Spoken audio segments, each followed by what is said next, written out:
તળાવ દરવાજા સ્થિત ધાર્મિક સ્થળોનું ડિમોલિશન કરવામાં આવ્યું। મધ્યરાત્રિએ નવા મનપા કમિશનરની કડક કામગીરી, ચુસ્ત પોલીસ બંદોબસ્ત વચ્ચે આ ધાર્મિક સ્થળોનું ડિમોલિશન થયું। સાથોસાથ 2 થી 3 અન્ય ધાર્મિક સ્થળોનું પણ ડિમોલિશન કરવામાં આવ્યું હતું।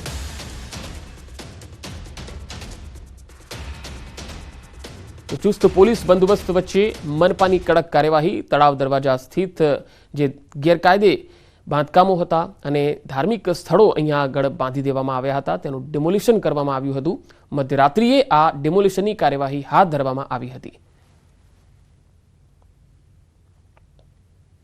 જૂનાગઢ શહેરમાં ગઈકાલે મોડી રાત્રે મનપા દ્વારા છે તે ડિમોલિશનની કાર્યવાહી। આપણે જેવું દ્રશ્યો બતાવી રહ્યું છે મજેવડી ગેટના દ્રશ્યો છે, ત્યાં એક 16 જૂનના રોજ જે ધાર્મિક જગ્યા હતી તેને દૂર કરવાના બાબતે તોફાની ટોળા દ્વારા પોલીસ સાથે ઘર્ષણ થયેલું। હાલ જે પોલીસ છે તે ગત મોડી રાત્રે આ ધાર્મિક સ્થળ તેમજ જે મંદિરો છે, જે ધાર્મિક દબાણો છે, જે રોડ ઉપરના દબાણો છે, ટ્રાફિકને અડચણરૂપ હતા તેને સુપ્રીમ કોર્ટની ગાઈડલાઈન મુજબ છે તે ગત મોડી રાત્રે દૂર કરી દેવામાં આવ્યા છે।